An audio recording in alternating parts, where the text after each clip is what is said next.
Bienvenue dans Rythme, le podcast qui donne le tempo à ton entreprise. Je suis Alexandre du cabinet de recrutement de Wheel of Devs et dans chaque épisode, j'invite un ou une expert RH. On va débattre des dernières tendances, mais surtout, on est là pour te filer des conseils en or et faire de toi un véritable stratège pour t'aider à piloter ta boîte avec efficacité. Cette émission est diffusée en direct sur LinkedIn et tu peux aussi la retrouver en podcast. Alors n'hésite pas à nous suivre pour être au courant des prochains épisodes. Et maintenant, installe-toi confortablement, enfile ton casque, monte le son et rendez-vous au premier virage.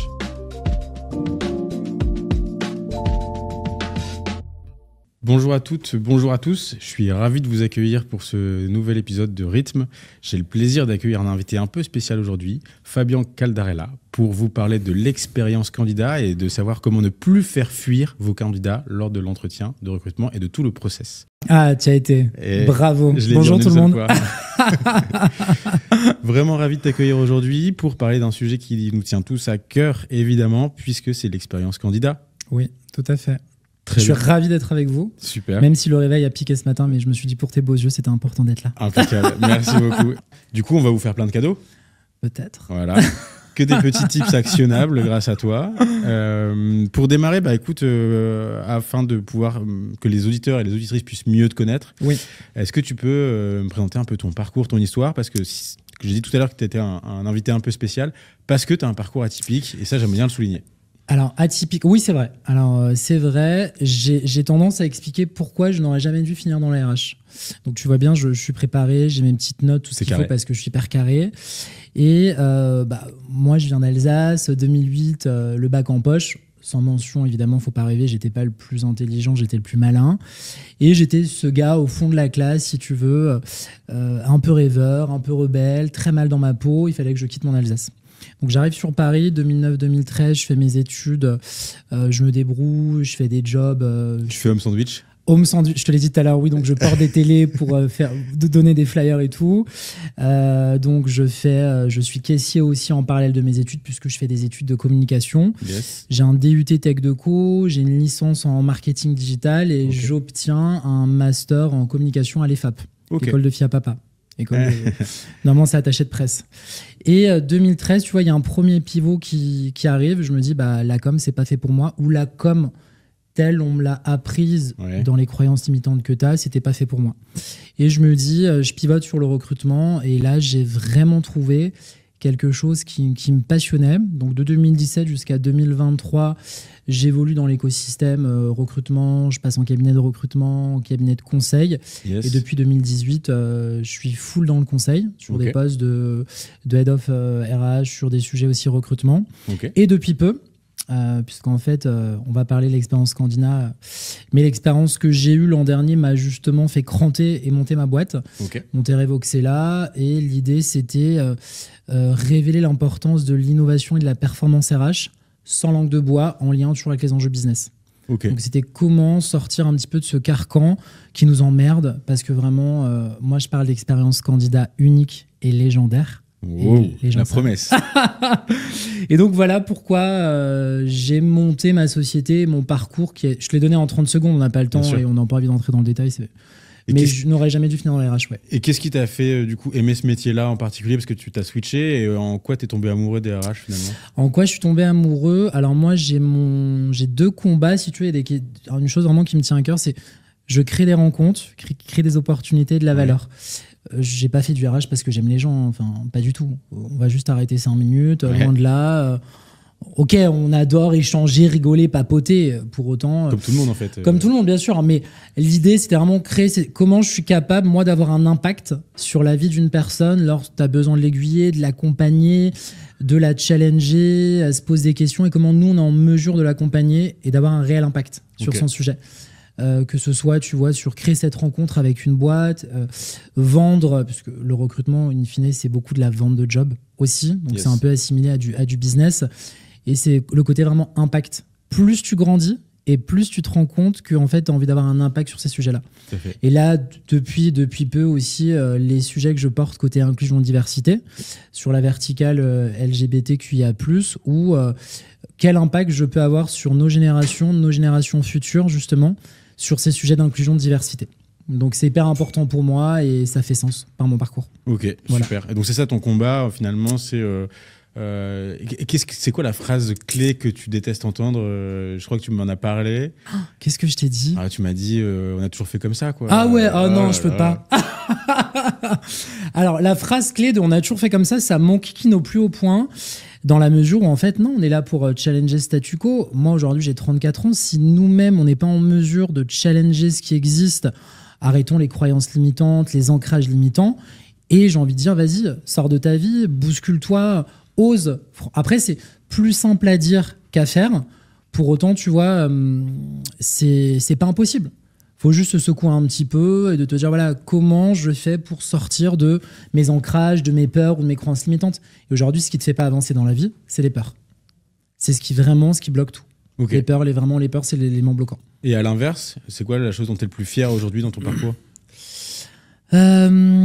Aujourd'hui, si je devais dire la chose dont je suis le plus fier, c'est d'être réellement moi. D'être réellement aligné avec qui je suis et qui j'ai voulu être de toutes ces années et être authentique. Enfin, si certains vous regardent un petit peu mes publications sur LinkedIn, j'assume qui je suis, j'assume ouvertement le fait de make-upper, d'animer un karaoké aussi le vendredi soir chez des copains, de vivre en fait de ma passion qui est de créer des rencontres, qui crée des opportunités, mais aussi de s'assumer. Et quand t'es bien dans ta tête et quand t'es bien dans tes baskets, t'es bien au taf, t'es épanoui, tu performes, t'es entouré de personnes. Et aujourd'hui, je m'entoure aussi de personnes qui, entre guillemets, qui me veulent du bien. Yes. Et pas des connards, excuse-moi du terme, mais qui ont juste envie de te mettre des bâtons dans les roues, comme j'ai déjà vécu. Donc on est loin du petit garçon au fond de la classe. Ah ouais, ça y est, c'est fini. Ça a été compliqué, ça a été un chemin de vie. En fait, si tu veux, j'ai eu beaucoup de développement personnel aussi l'an dernier, de par une expérience qui a été peu concluante. Ouais. Mais c'est comment tu apprends à travailler sur toi-même, comment tu es capable de te mettre en mouvement. Et en fait, il n'y a que toi qui peut t'aider. Vraiment, il n'y a que toi, personne d'autre. Yes. Tu as des copains, tu sors, tu rigoles, c'est sympa. Mais sinon, il n'y a que toi avec qui tu... Vraiment, c'est être en phase et être aligné avec qui t'es. Ok, canon. Ouais, vraiment. Dernière petite question avant de démarrer sur le sujet. Avec qui t'aimerais bien déjeuner au resto? C'est qui Tu vas rigoler.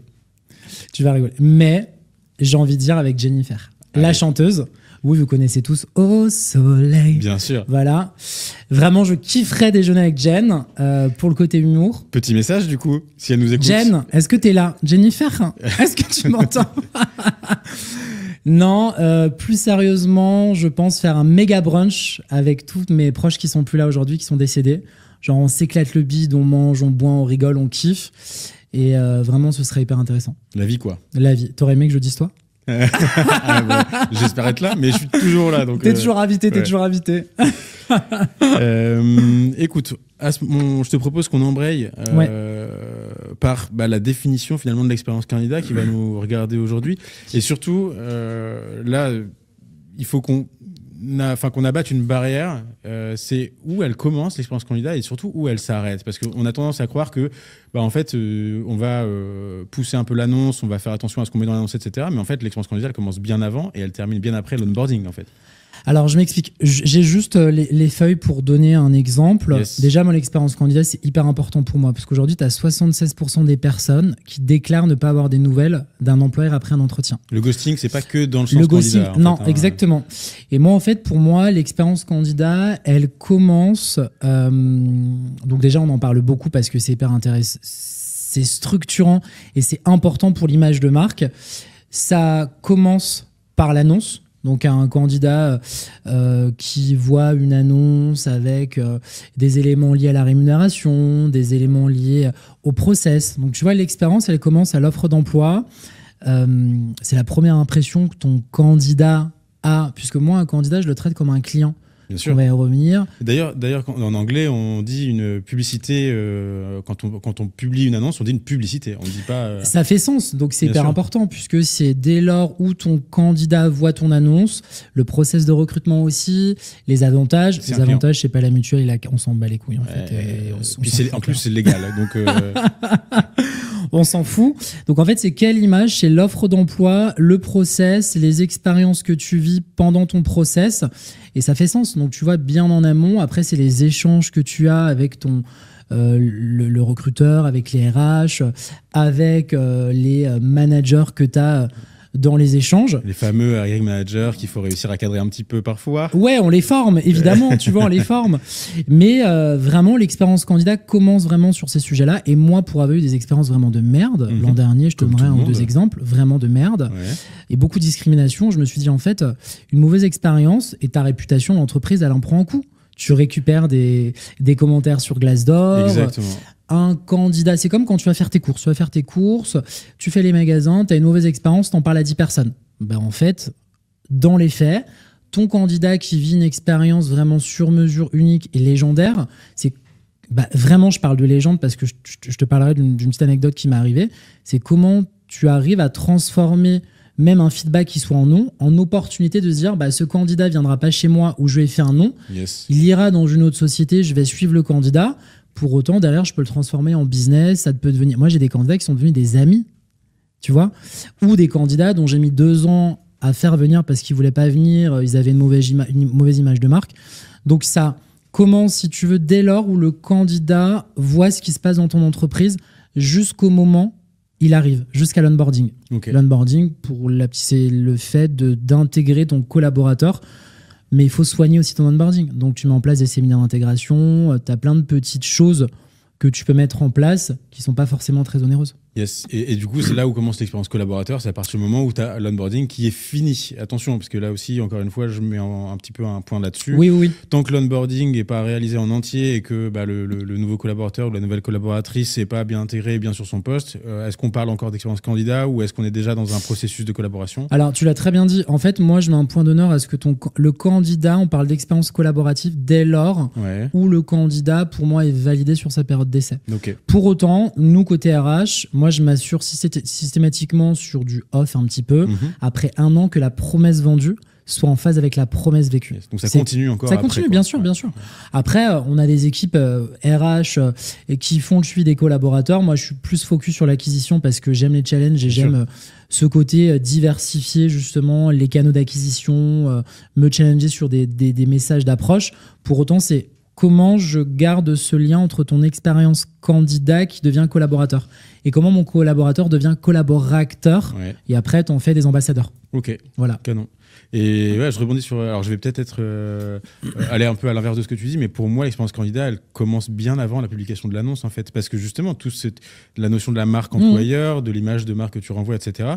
En fait un candidat parfois il sait pas qu'il va être candidat 6 mois ou 1 an plus tard et il est déjà en fait dans une transition ou en tout cas dans un processus, un mécanisme où il va finir par être candidat et c'est déjà à ce moment-là qu'on doit penser finalement sa stratégie marque employeur qui fait l'expérience candidat. Bien sûr, parce que c'est du contenu. En fait, nous aujourd'hui, on te dit on n'a plus une approche support, on a une approche servicielle et de contenu. Yes. Donc c'est important à nous de pousser du contenu systématiquement. In fine, moi je travaille dans la tech, donc sur des problématiques hyper, on va dire, casse-tête, qui sont les profils data, les profils DevOps, les profils cloud.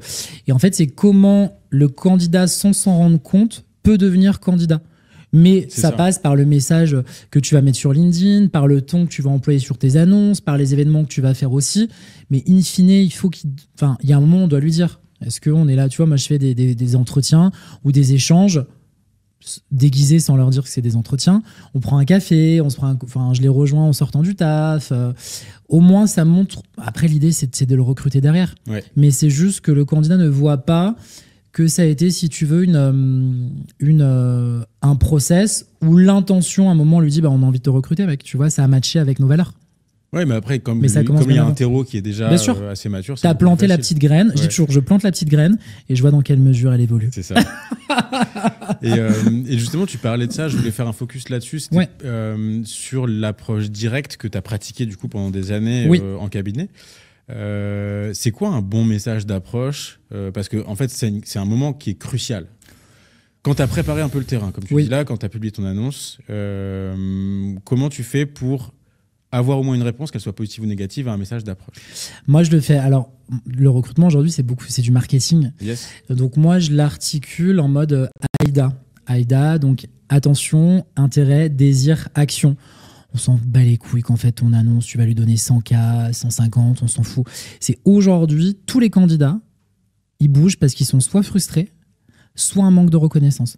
Donc en fait, tu attaques directement par la frustration ou le manque de reconnaissance et après tu déroules ton message. Mais il faut que ton message soit hyper personnalisé, puisqu'aujourd'hui les candidats ils veulent de l'authenticité, de la singularité, de la réactivité, de la transparence. Si t'as pas ça, tu sors. T'as rien compris au métier, retourne dans les années 2000, t'as rien compris. Et en fait, c'est ce qu'on applique au marketing. Nous, aujourd'hui, on a beaucoup d'éléments volés au business, volés au marketing. Exact. Et c'est vraiment à l'époque, tu recevais « J'ai une nouvelle opportunité pour vous de commercial ». On s'en bat les couilles ton opportunité, en fait. Va sur ma douleur, adresse ma douleur, et là, tu m'intéresses. Et après, tu automatises par des messages de relance. Le candidat va pas te répondre.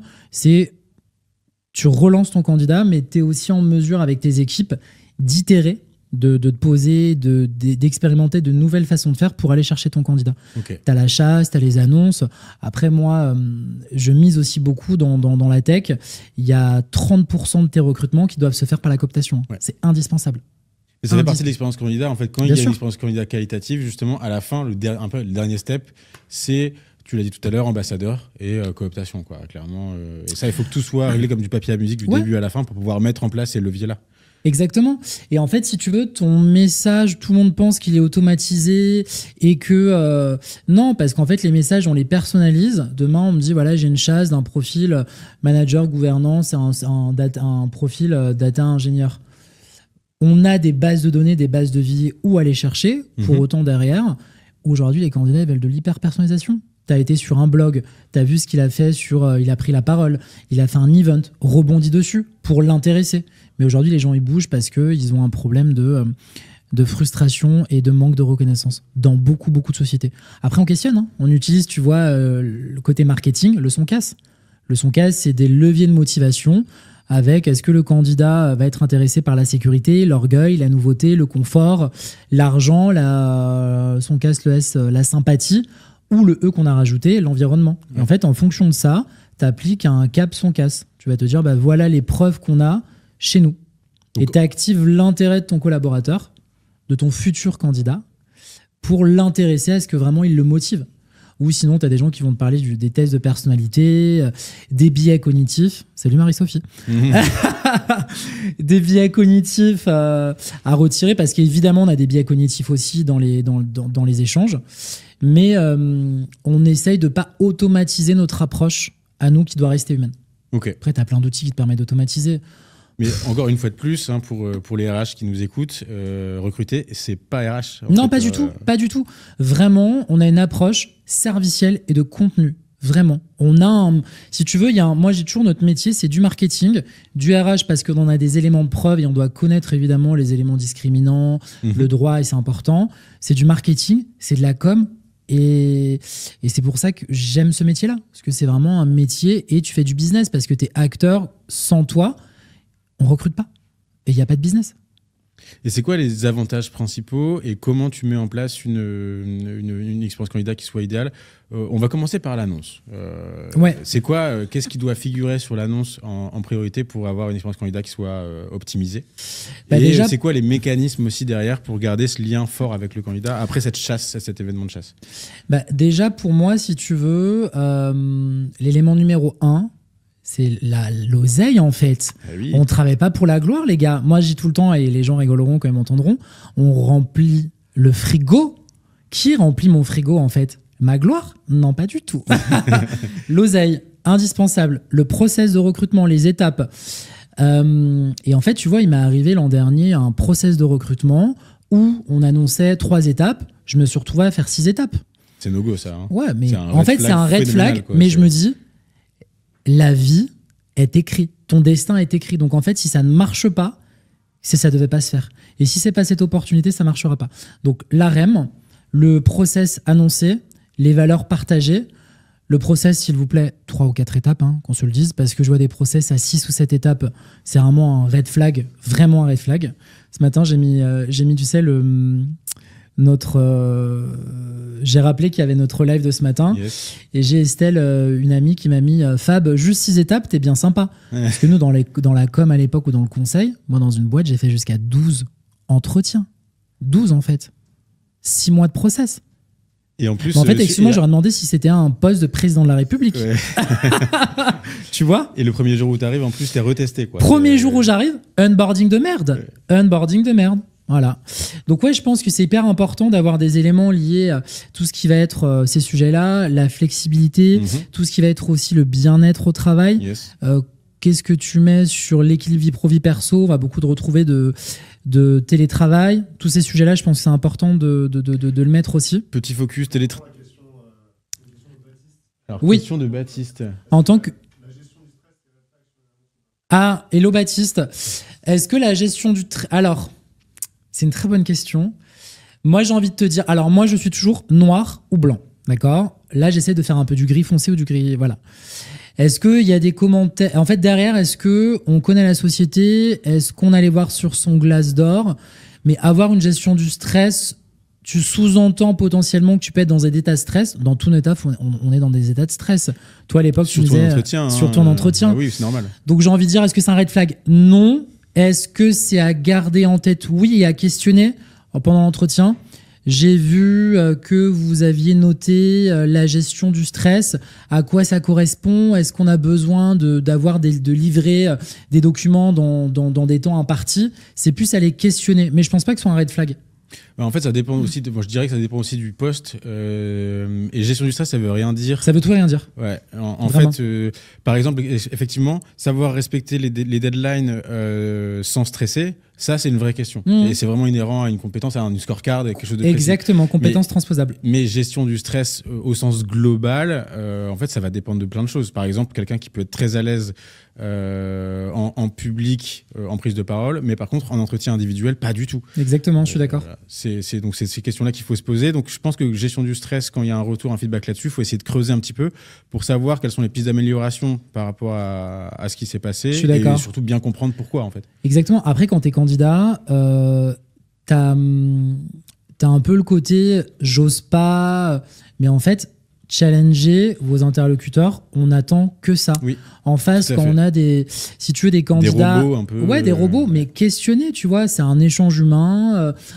On finira tous dans le même trou, c'est ce que je dis tout le temps. Imagine-le sur les toilettes, imagine-le ailleurs. Mais n'hésite pas à poser des questions, à challenger. Et je dis, en fait, challenger ne veut pas dire manquer de respect ou sortir d'un cadre, même si moi je suis pour sortir du cadre 1000% parce que je rentre pas dans un moule, le moule est trop petit, je vais mettre 90. Mais n'hésitez pas à challenger et à poser et à questionner. Et en fait, on t'apprend à avoir une posture de manager as a coach. J'entends stress, mais dans le stress, pour toi, ça signifie quoi? Ça signifie des délais, ça signifie, toi, tu peux être stressé parce qu'on fait une prise de parole, lui, il est stressé, tu vois, donc questionner. Mais c'est pas un red flag. Et d'ailleurs, par rapport aux questions, ce qui peut être intéressant comme piste pour vous, candidats et candidates, ça serait de regarder un petit peu sur les missions qui sont demandées, pourquoi elles sont demandées, dans quel cadre, etc. En fait, quand on vous dit souvent, il faut garder des questions pour la fin de l'entretien, etc. Et ça, nous, on adore en tant que recruteur avoir des questions hyper précises sur des points qui sont dans l'annonce et qui sont hyper identifiables. Oui. Ça montre un vrai intérêt finalement pour le poste. Ah mais je suis totalement d'accord, bien sûr. Sur la partie flexibilité, tu disais tout à l'heure, il faut faire figurer le télétravail. Indispensable. Petit, je souligne bien là-dessus, indiquez pas juste télétravail possible, ça sert à rien, ça veut rien dire. Non, pas du tout. Tu mets vraiment, moi ce que je mets c'est du télétravail hybride, 3 jours, 2 jours, 3 jours, 4 jours. Précisément. Exactement. Alors moi je suis contre le full remote, je tiens à préciser. Mes copains de chez Assessforce vont pas aimer, d'accord. Mais vraiment, et j'ai vu la tête de Damien, le problème c'est qu'en fait on a vraiment noté un désintérêt, un désengagement des collaborateurs. Et en fait, tu as du mal on a dû réonboarder dans certains collaborateurs. Tu sais, avec le Covid, tu as eu grosse cassure, que le candidat soit dans l'entreprise A, B, C, D, peu importe, il voulait du salaire. Donc en fait, on a dû mettre en place des réonboarding de collaborateurs aussi avec le télétravail. Donc bien préciser justement, parce qu'aujourd'hui, c'est un critère qui est je pense qu'il y a l'argent et la flexibilité du travail. Ouais, et j'ajouterais que pourquoi remettre du présentiel, expliquer l'intérêt de travailler au bureau. Tout à fait. Il ne faut pas juste dire il y a 3 jours autorisés de télétravail. C'est pas un avantage. Non, pas du tout. C'est juste c'est notre fonctionnement qui fait 3 jours de télétravail, ou 2 jours, ou 1 jour. On a 4 jours au bureau, et expliquer pourquoi. En fait, ça passera beaucoup mieux, et l'expérience candidat, elle sera bien meilleure en fait en expliquant ça, en étant concret. En fait, il faut t'expliquer toujours l'intention de pourquoi tu le fais. Ouais. Si tu ne précises pas ton why, et moi je l'ai appris à mes dépens l'an dernier, c'est hyper important de préciser ton intention. En fait, c'est les grands jalons qui vont marquer derrière toute ta stratégie. Pourquoi je le fais, pourquoi ça a du sens. On a besoin de savoir de pourquoi je vais en bureau. Mon taf, t'es développeur, je peux le faire de la maison. Tout à fait. Sauf que, tu vois, c'est pour ça qu'on a dû réonboarder des gens qui sont arrivés pendant le confinement. Et pareil pour l'inclusion et diversité, Ouais. sur ce point-là, expliquer ce qui est mis en place, pourquoi, quelles sont les valeurs correspondantes. En fait, à chaque fois, on parle... tout ça, ça rentre dans les cases de l'expérience candidat, Oui. et surtout sur la notion de transparence. Et en fait, c'est ça qui fédère, qui cristallise un peu toute l'expérience candidat, c'est la notion de transparence. C'est la notion de transparence, et tu vois, les candidats veulent aujourd'hui la transparence. Tu l'as très bien dit, l'inclusion, la diversité. Je vais pas arriver en entretien en disant « les gars, je suis PD ». Pas du tout, c'est comment en fait la politique de la boîte est suffisamment visible auprès de mon candidat pour qu'il se sente en confiance et de se dire c'est ok, c'est une safe place là où je vais. C'est ça. Et c'est surtout là de se dire, en fait, c'est suffisamment visible pour se dire bah waouh, là je serai à ma place. Mais vendre pas, ce que j'ai vécu l'an dernier, des valeurs d'inclusion de diversité si t'es pas capable de te l'appliquer toi-même. C'est un peu comme les bars ou les restaurants gay-friendly, des choses comme ça, où c'est hyper identifié, c'est OK. C'est OK d'aller parce que c'est une safe place.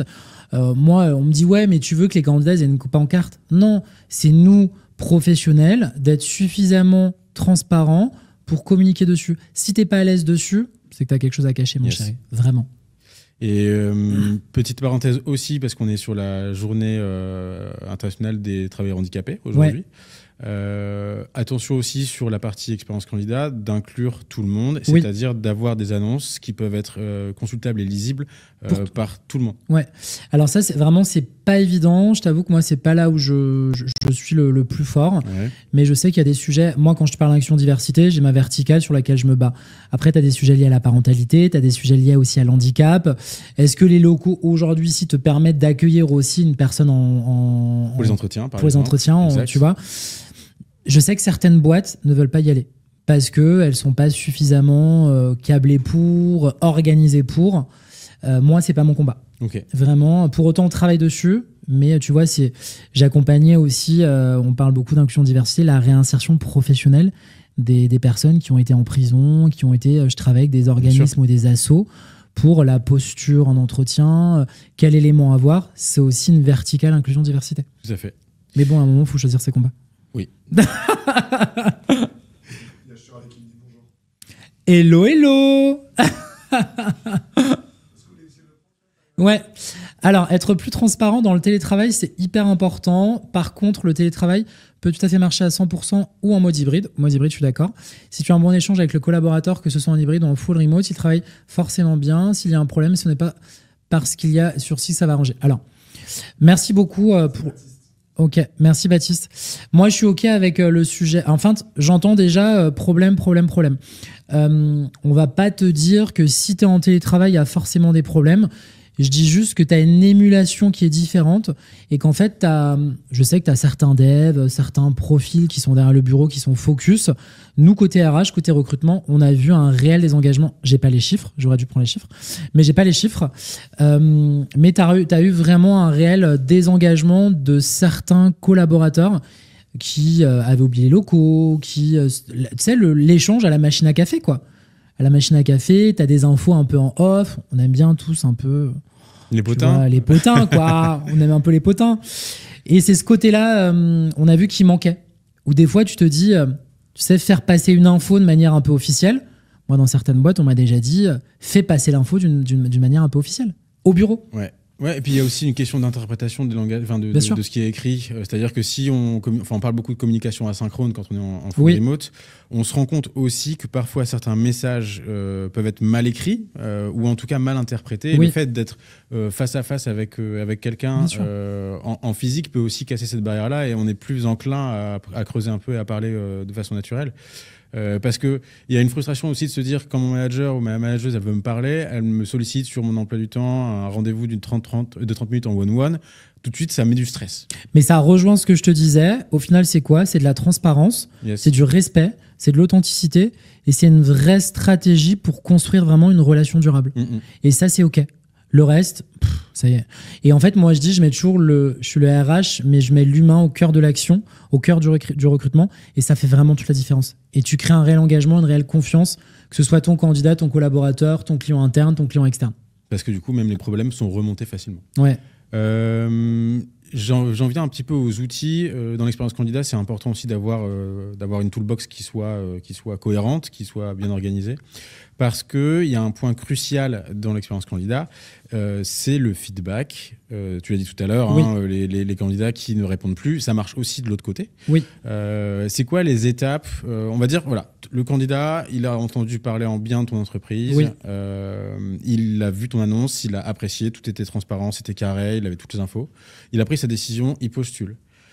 Là, ça rentre dans ton ATS. Oui. OK. Un ATS, un Applicant Tracking System, c'est le logiciel de recrutement. Yes. Si vous n'avez pas encore d'ATS, il faut peut-être vous y mettre.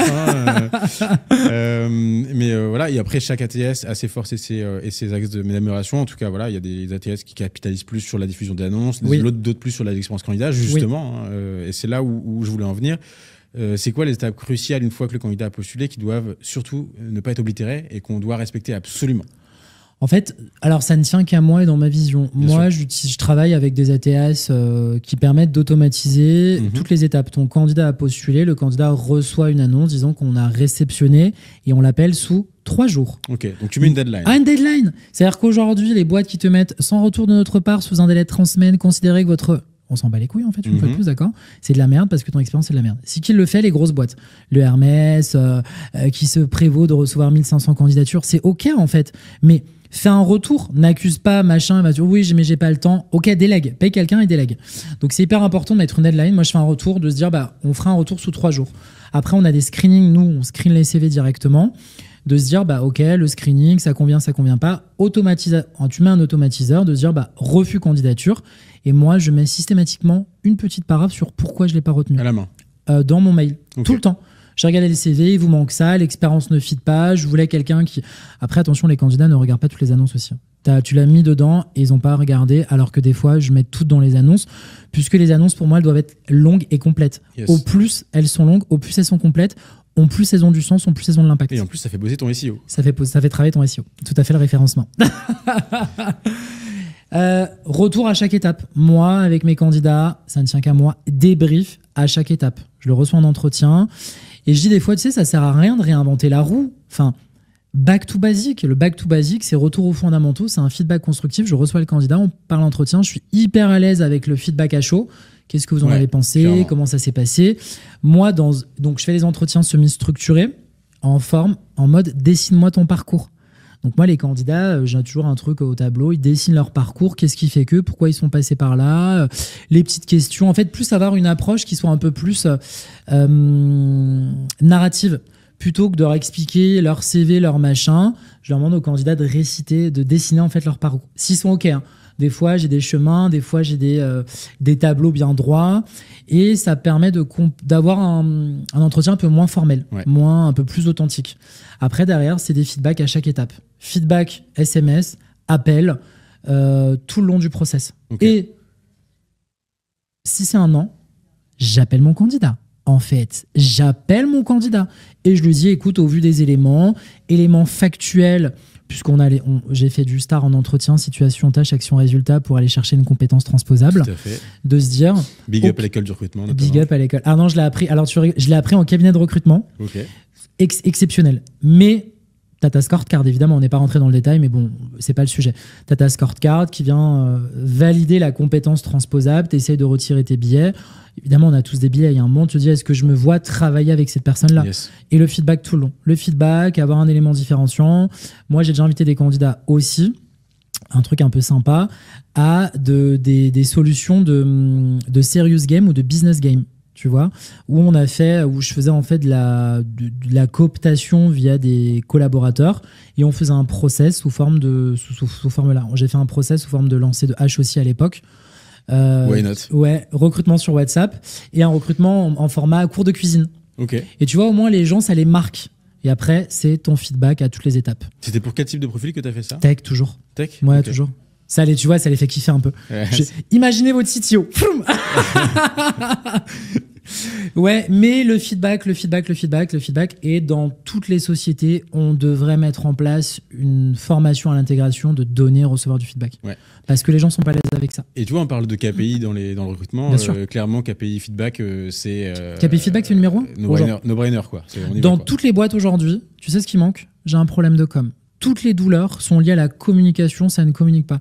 Ça nous emmerde. Oui, alors le business ne communique pas avec le machin, le marketing ne parle pas avec machin, les achats ne nous ont pas donné les infos. Et en fait, tu te retrouves avec des non-dits, j'ai cru que, je pensais croire. Non, en fait, tu pensais pas croire. C'est juste que tu n'as pas posé la On question. m'a dit qu'un tel a dit. On m'a dit qu'un tel a dit que, en fait. Non, donc vraiment, c'est important. Le back to basic, ça sert à rien d'envoyer ton candidat dans l'espace si t'es pas capable de faire un feedback. Prends ton téléphone, appelle-le. Et moi, des fois, j'ai vu de belles réalisations. J'ai des candidats à qui on s'est dit non, qui sont des copains, et qui m'ont fait travailler sur du business ailleurs. C'est ça. Parce qu'ils sont rentrés dans d'autres boîtes. Voilà. Bien sûr.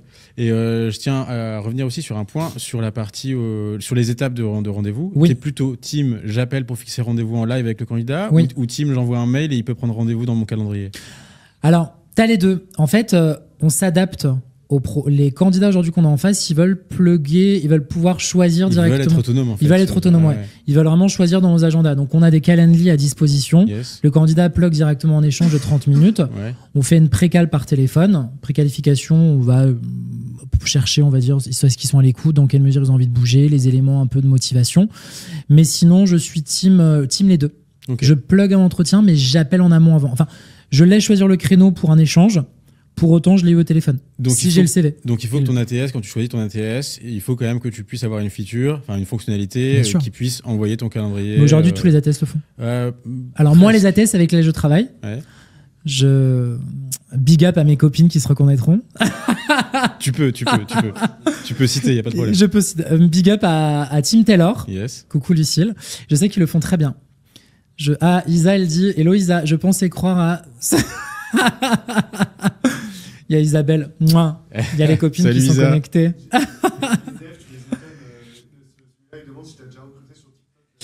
Alors, pour la petite histoire, j'ai créé un compte TikTok il y a 1 an. Parce que la nouvelle génération, on a besoin de les acculturer, on a besoin de les faire un peu vibrer. Moi, j'ai jamais recruté sur TikTok, mais je sais que Sephora le fait. Ouais. Sephora le fait Exact. pour les générations un peu plus jeunes, la Gen Z. Moi, j'ai 34, tu vois, Gen Z, c'est encore ceux d'avant maintenant. Et ça marche bien, mais sachant que moi, mon persona, parce qu'on a évidemment travaillé sur le persona candidat, nos personas à nous, ils sont pas sur TikTok. Yes. Mais si les politiques arrivent à recruter des électeurs, pourquoi les entreprises ne pourraient pas recruter des collaborateurs? Ah ouais, j'adore. Ah, c'est beau ce que tu dis. Tu l'as noté où, celle-là? Non, bien sûr. Mais TikTok, ça se fait TikTok. Moi, j'ai déjà réussi à recruter sur Grindr. Hein.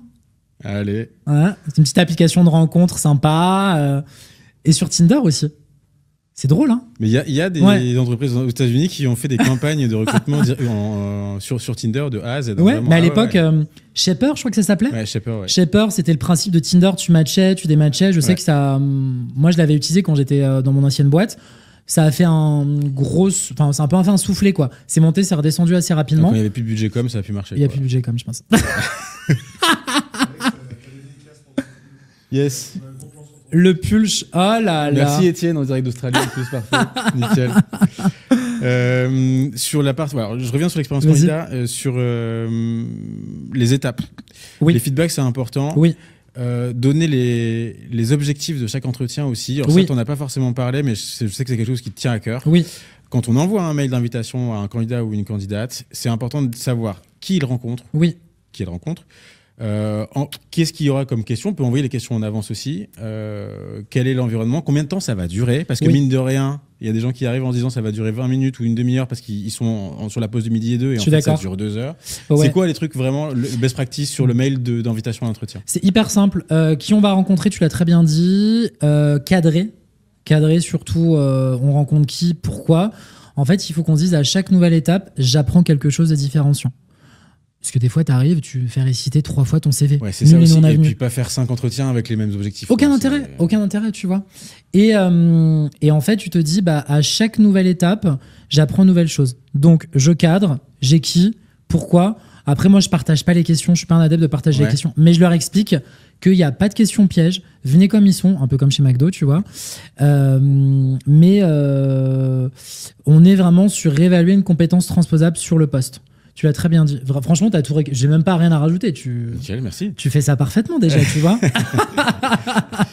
Et en plus, le feedback, il est beaucoup plus facile à comprendre et le candidat ou la candidate comprend que chaque étape. Et, à chaque étape, c'est plus facile de faire un feedback négatif aussi. Bien sûr. On a validé ça.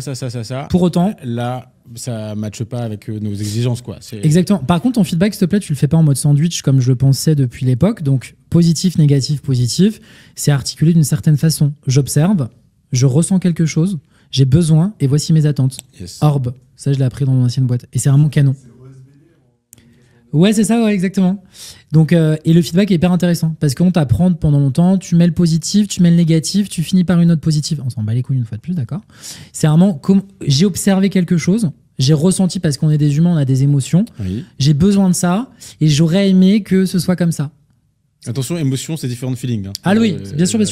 C'est différent. Le feeling, après, c'est est-ce que moi, je me vois travailler avec cette personne-là ? Je me pose toujours la question, est-ce que je me vois travailler ? Après, si tu recrutes pour un client, que tu es capable de recrutement, prends beaucoup plus de hauteur. Tu as validé ta scorecard avec ton client et tu sais toutes les étapes. Et ça, j'y reviendrai en fin de... Ouais. Parce qu'il y a une étape cruciale sur laquelle on va appuyer en fin, parce qu'il faut qu'on parte sur quelque chose d'activable. Ouais. Ok. Tu vois ? Est-ce que je peux vous arrêter sur une question Oui, vas-y. On la brûle, mon pote, on la déchire. Alors justement, je voulais aborder la candidature sans CV. Alors la de motivation. Alors, on la brûle. Mais attends, tu rigoles.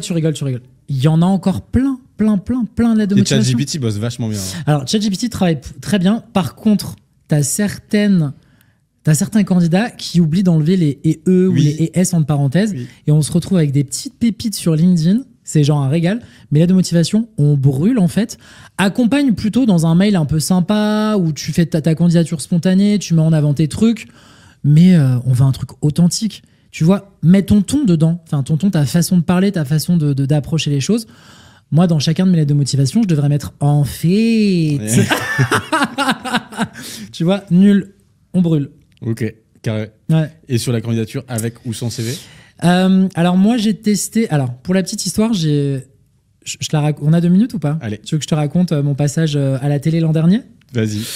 Donc, recruter sans CV, ça m'est arrivé dans ma vie perso. Donc, de me dire, je vais rencontrer quelqu'un que je n'ai pas vu. Donc, c'était une émission sur W9 pour me marier. Je me dis, tiens, je vais voir comment ça fonctionne. On parle de match affinitaire. J'ai transposé avec le CV. Je mets mon CV. La personne en face reçoit uniquement mon matching qui est de 80-92%.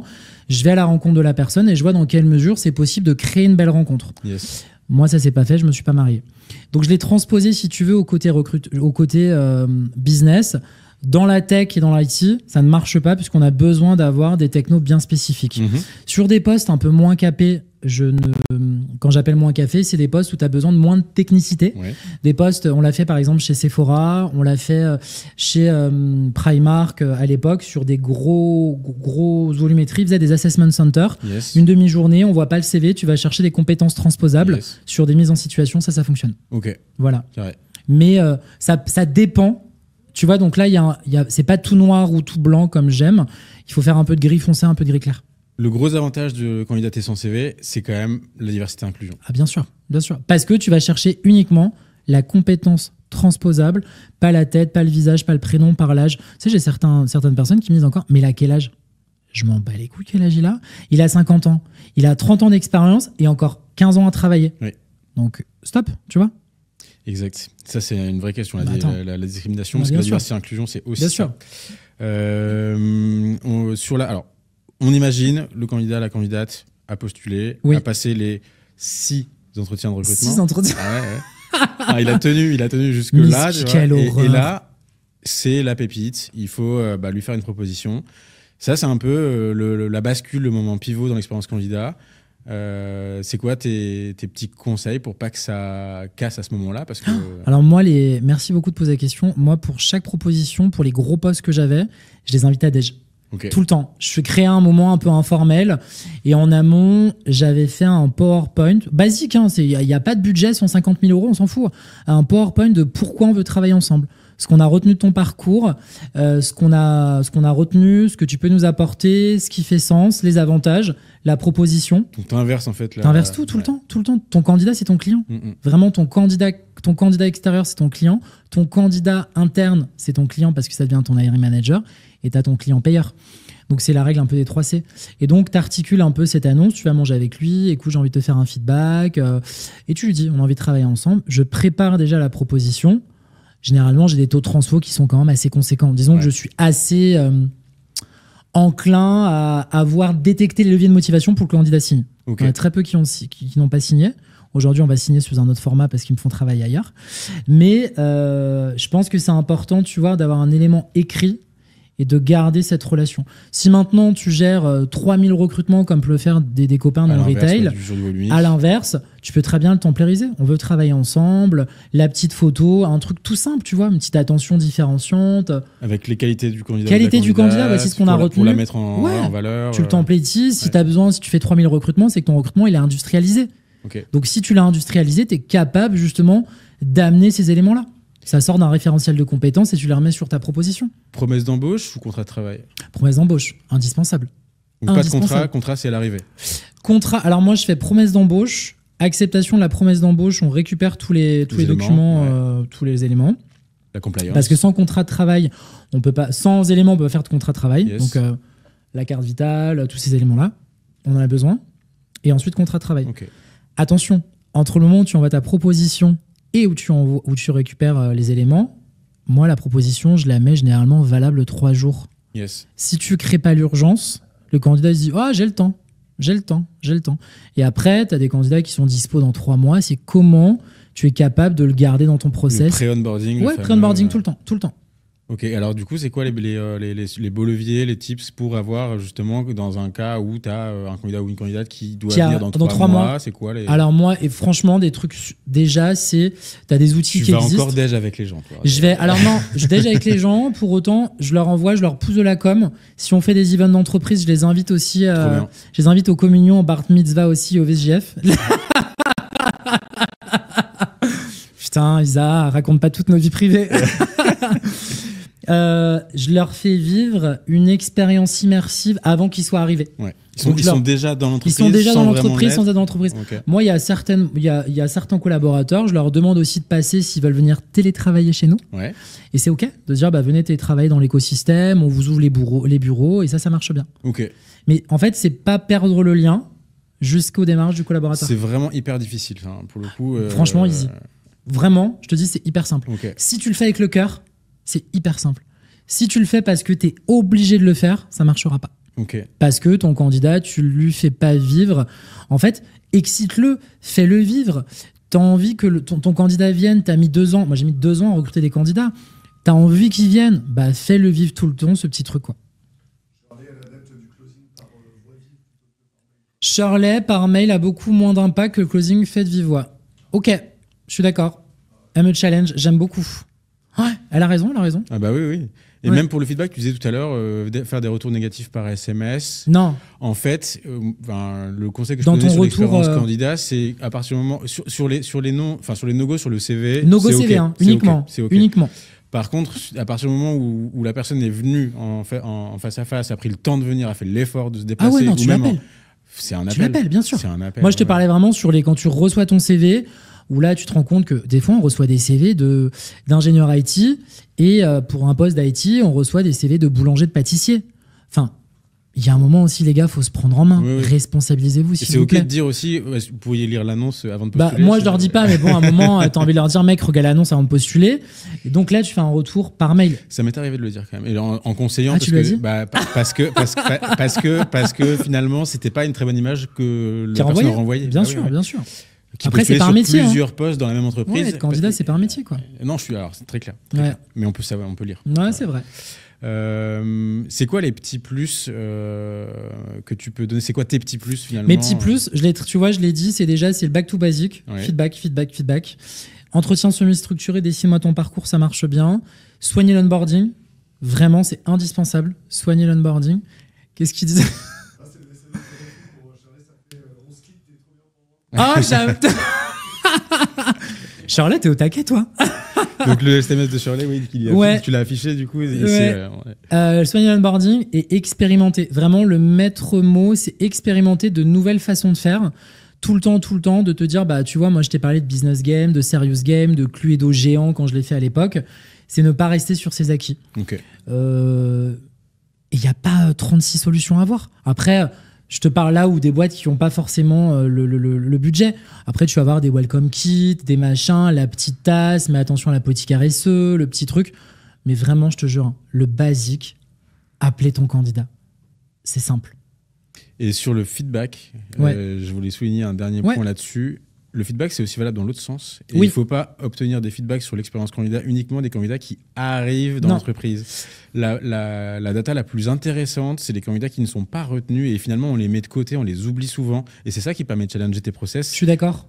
Et ça, tu as beaucoup de sociétés aujourd'hui, quand tu as été en contact avec eux, je sais que Grant Thornton le fait bien, quand tu as été en contact avec eux, ils t'envoient un mail pour aller récupérer ton avis sur l'expérience candidat que tu as eue n'étant pas retenu. Et ce qui est marrant, c'est que statistiquement, les études disent que tu reçois plus de feedback négatif ou des axes d'amélioration et assez peu de positifs, même quand tu as chiadé de fou ton process, parce que les gens retiennent uniquement ce qui est négatif. Tu disais tout à l'heure, c'est comme quand tu vas au restaurant, tu laisses un commentaire quand ça ne s'est pas bien passé, tu laisses quasiment jamais de commentaires quand ça s'est bien passé au final. Et d'ailleurs, les applications de réservation en ligne de restaurant le font très bien pour l'obtention des feedbacks. Et d'ailleurs, on devrait s'en inspirer pour les process de recrutement. Je suis d'accord. Systématiquement, quand le déjeuner ou le dîner est passé, on reçoit un mail, comment ça s'est passé avec des systèmes d'étoiles, des retours, etc. Ils sont très bons dans les restos. Ils sont précurseurs, le restaurant, les agences de voyage, les trucs de rencontres sont précurseurs sur ces sujets-là. Hein. Donc ça, c'est bonne pratique à mettre en place. Et c'est pas sorcier à mettre en place parce que l'IA et les outils aujourd'hui digitaux permettent de faire ça super facilement. Tu peux l'automatiser, je suis d'accord. Ok. Petite session boîte à outils. C'est quoi les outils que tu peux recommander aujourd'hui pour améliorer ton expérience candidat Session boîte à outils. Attends, je l'ai noté, c'est grave. Pour pas que je l'ai tout structuré.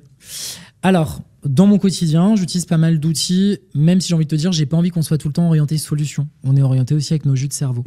Mais les outils qui te permettent de gagner du temps. Donc un bon ATS ou un CRM. ATS, soit ton... Moi, c'est les deux parce que j'ai besoin de connaître mes candidats et de connaître aussi les clients. Des outils de sourcing. Moi, aujourd'hui, j'ai une licence LinkedIn Recruiter Lite, pas à 10 000 balles, mais à 1 500 €, qui fait le taf. Si demain, tu as besoin d'industrialiser, tu as des outils de sourcing, tu vas prendre du Hello Work, de Indeed, de l'APEC, des fois, ça fait le taf. J'ai un assistant virtuel, clin d'œil mon petit Alex de chez Nuta, puisqu'en fait, ça m'a changé la vie, puisque c'est lui qui prend toutes mes notes lors des entretiens. Je suis focus sur le client, je suis focus sur mon candidat. C'est lui qui prend les notes et c'est lui qui me redonne ma transcription d'entretien.